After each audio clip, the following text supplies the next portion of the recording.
Let other people lead small lives, but not you. Let everybody else cry over small hurts, but not you. Let everybody else argue over non-essentials, but not you. Deal in things that matter. Make sure what you do is the product of your own conclusion. Take advice, but not orders. Let everybody around you be helpful, but then put that through your own mental computer and make sure what you do is the product of what you've concluded based on all the input. All of us should be students of inevitability. Without kidding myself, if I keep up my current daily practices, where will it take me in 10 years without being disillusioned? I don't want to just cross my fingers and walk the wrong road. I've got to learn to look into the future called inevitable. Human beings can alter the course of their life. Human beings can live one way for 5 years, tear up that script, live a totally different way the next 5 years. The first 6 years of my economic life, I wound up broke. Second 6 years, I wound up rich.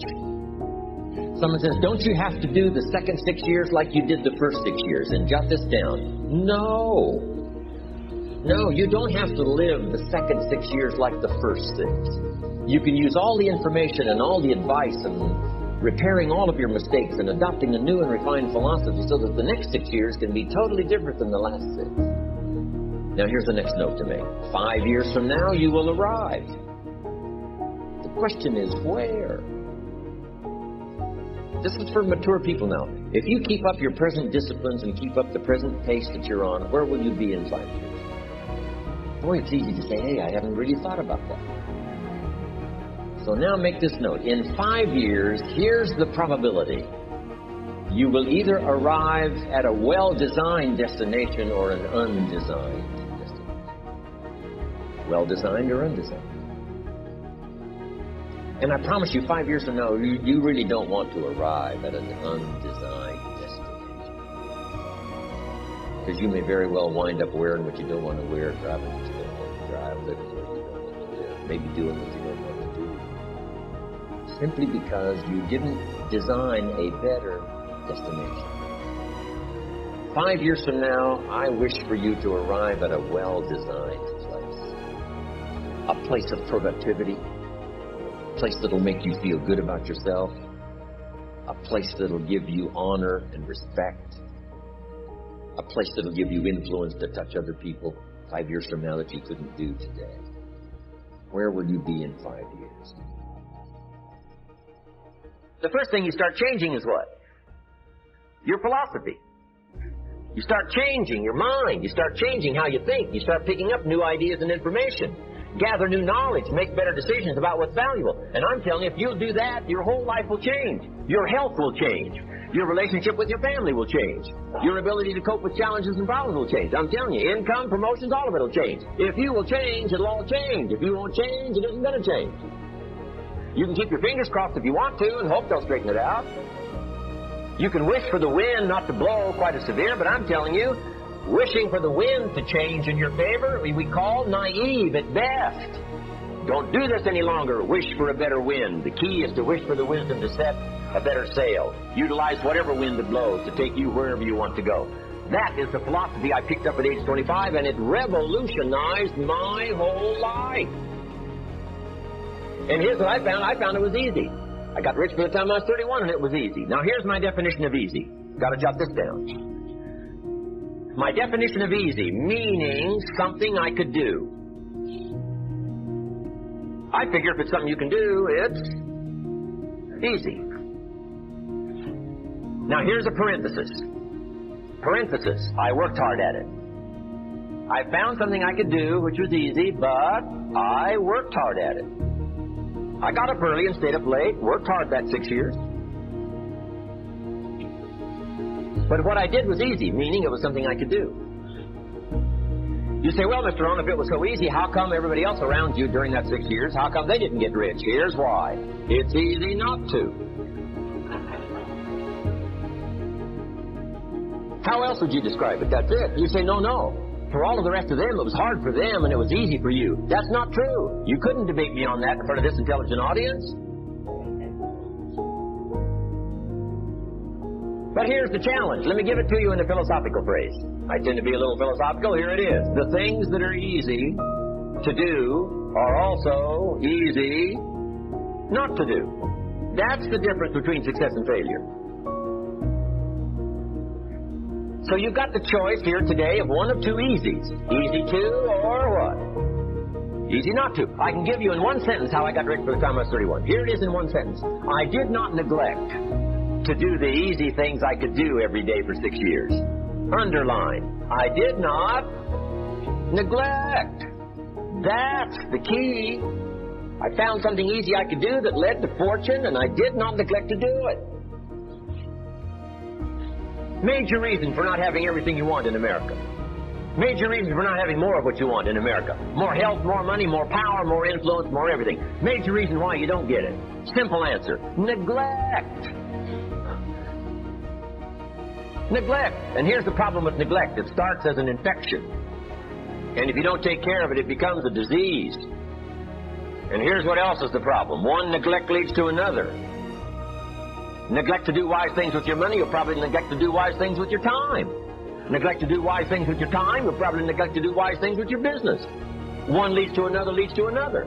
Pretty soon, neglect has you by the throat, emptying your purse, emptying your heart, emptying all of your chances for equities and power and all the good things. Neglect. What if you should be walking around the block every day for your good health and you don't? I'm telling you, you're on the wrong track. You should do it, you could do it, you don't do it. That's called formula for disaster. All you've got to do is let that and a few other things accumulate for 6 years, and now you're driving what you don't want to drive, wearing what you don't want to wear, living where you don't want to live, doing what you don't want to do, maybe having become what you really didn't want to become. I'm telling you, that's it. Just neglect along, drift along, and it's got you by the throat. It'll take all your values, leave you with just a little bit of dust in the summer wind, and it'll soon be gone. I hope I said that well. That's it. That's where I found myself at age 25 until my teacher came along and said, Mr. Rohn, up till now you've messed up. Let's see if we can't clean that up, change it all. I did. Changed my life. Not just the money, all the rest of the values that came pouring in. When I understood that it was me. It was me. We intend to when the idea strikes us. We intend to when the emotion is high. But now if you don't translate that into action fairly soon, now the intent starts to diminish. And a month from now it's cold. A year from now, it can't be found. So act. Set up a discipline when the emotions are high and the idea is strong, clear, and powerful. That's the time to set up the discipline. Somebody talks about good health and you're stirred. Right. You need to get a book on nutrition. Get the book before the idea passes and before the emotion gets cold. Go for the book. Start the library. Start the process. Fall on the floor. Do some push-ups. Action. Got to take action. Otherwise, the wisdom is wasted. Otherwise, the emotion soon passes. Unless you put it into a disciplined activity. Capture. Disciplines is called how to capture the emotion and how to capture the wisdom and translate it into equity. Disciplines. Now, here's what's important about discipline. All disciplines affect each other. In fact, here's a good philosophical phrase. Everything affects everything else. Nothing stands alone. Don't be naive in saying, well, this doesn't matter. I'm telling you, everything matters. There are some things that matter more than others, but there isn't anything that doesn't matter. We all pity the man who says, well, this is the only place I let down. Not true. Key to take home. Every letdown affects the rest of your performance. Every letdown affects the rest. This is part of the educational process on personal development. If you don't take the walk around the block, you probably won't do the apple a day. If you don't do the apple a day, you probably won't start building your library. If you don't build your library, you probably won't keep a journal, and you won't take pictures, and you won't do this, you won't do wise things with your money, you won't do wise things with your time, won't do wise things with your possibilities and relationships, and the first thing you know, 6 years of that accumulated, and we say you have messed up. So the whole key to reversing that process now is to start picking up these disciplines. Now here's the positive side. Every new discipline affects the rest of your discipline. Every new one affects the rest. That's why action is so important. The least action, smallest action. Take it. When you start accomplishing and the value starts to return from that one action, it'll inspire you to do the next one and the next one and the next one. You start walking around the block, it'll inspire you to get an apple. Get an apple, it'll inspire you to get a book. Get a book, it'll inspire you to get a journal. Get a journal, it'll inspire you to grow, develop some skills. All disciplines affect each other. Every lack affects the rest. Every new affects the rest. The key is to diminish the lack and set up the new. And you've started a whole new life process. Key.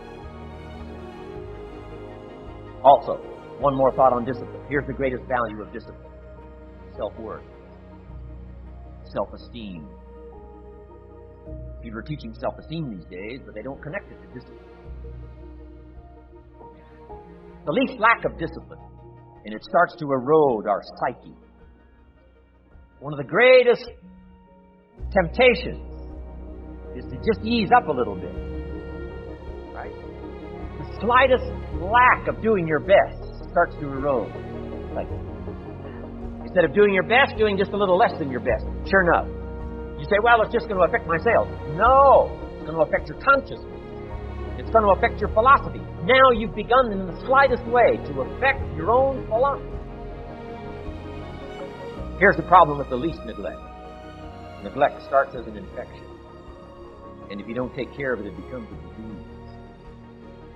One neglect leads to another. And the worst of all, when neglect starts, it diminishes our self-worth, our self-confidence, our self-value. You say, well, how can I get back my self-respect? I'm telling you, you don't have to go to 29 classes. All you have to do is start with the smallest discipline that now corresponds to your own philosophy. Like I should, and I could, and I will. No longer will I let neglect stack up on me so that I will have the sorry scenario 6 years from now, giving some excuse instead of celebrating my progress. That's the key to discipline.